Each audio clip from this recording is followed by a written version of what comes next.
Good morning, girls. Hope everyone is well and safe at home.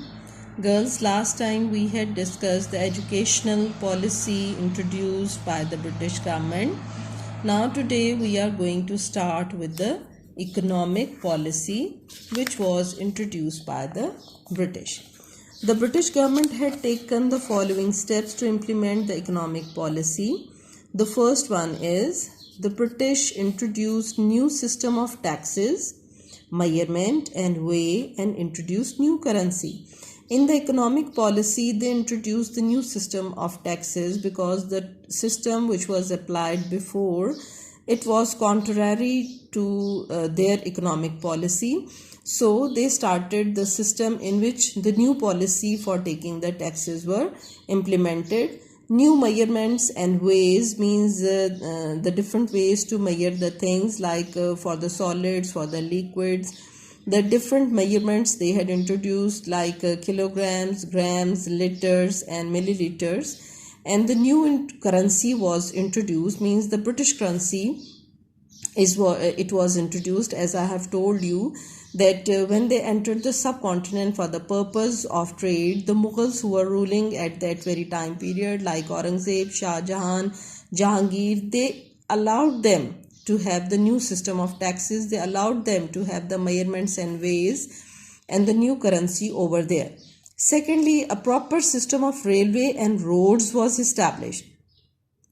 Now you see presently the roads and railways which we have nowadays in whole of the country, these were the same railways and roads, the Grand Trunk roads, starting from Peshawar to Khyber and from Khyber to Karachi. These are the same which the British introduced at that very time. Even the railway lines, these are the same which they introduced in their economic policy.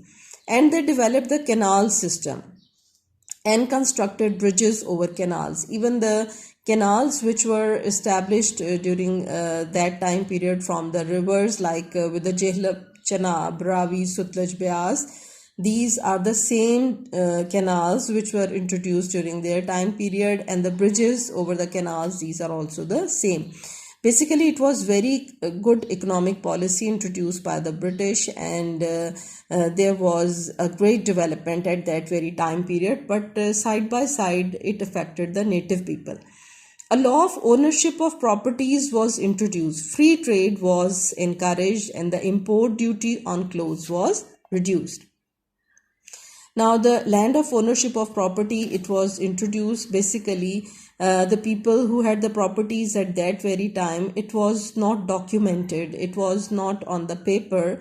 Initially, whatsoever the properties they had from the start, like from their forefathers, they were having the ownership, but at that very time period there was a documentation on the basis of which the people after the partition, they claimed in Pakistan that this much property we had left in India, and they got the alternate of property at that very time.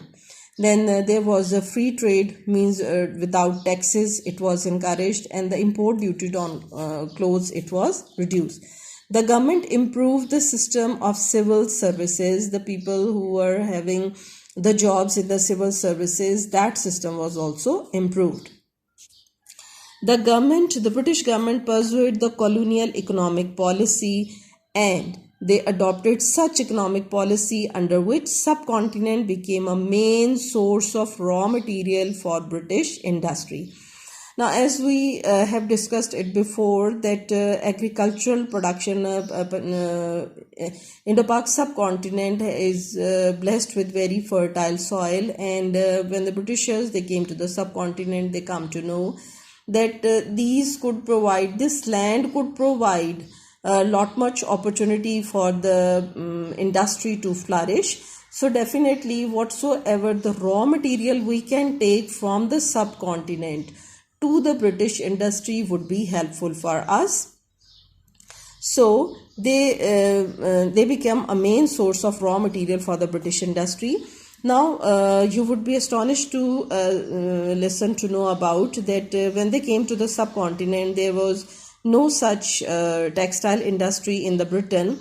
They took the complete source of raw material from the India, and they took that to the British industry, and that textile industry, it was flourished just because of the raw material which they took from the India. They used to purchase cotton on low price from India, and imported items were sold on high price to the natives.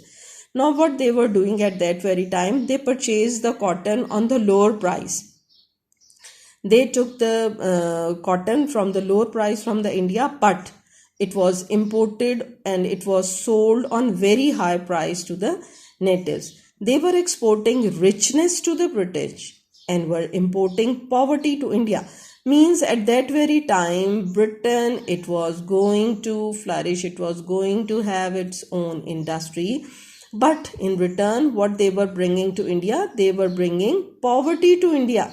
And the industries of India were being destroyed, and unemployment began to increase day by day. So slowly and gradually the unemployment, it was going to increase in the subcontinent, and they were improving their industry over there. Now the British government, instead of solving the problems of the people, what they were doing, they began to introduce the harsh law by suppressing the public opinion. Now what they were doing, they were going to make the ungentle, unpleasant laws, and they were not listening the public opinion. They were ending to listen the public opinion, which caused severe reaction among the natives. So definitely, once you have no suggestion at all in making the laws, in making the rules and regulations, so the local people, they would suffer and they would really mind it. Even the British Parliament started criticizing the laws discriminating the local people, and that case was taken to the British Parliament, and they also started finding faults on the laws which were going to discriminate the local people, in which the local people, they were really neglected. However, the Liberal Party of England tried to lessen the discrimination, but on the other side there was a Liberal Party. It was going to promote the rights of the people, of the native people, specifically in the subcontinent. So the Liberal Party of England, they tried to lessen this discrimination. They tried to remove, they tried to cut down, or they tried their effort to remove this bridge among the native people and the people who were governing in the subcontinent at that very time. So this is what all about. We have discussed the economic policy of British, and you will write a question on it. Write a brief note on economic policy of the British. Write a brief note on economic policy of the British, in which you have to write whole of this topic. And as I told you, that we will have our alternate classes, that is Monday, Wednesday and Friday. So if today is Monday, I have given you this task. You have to do it in the written form in your copies, and tomorrow you will learn it, and side by side you will do a little bit task from your summer vacation homework for the geography part. Thank you girls. Thanks for your assistance. Take care. Allah Hafiz.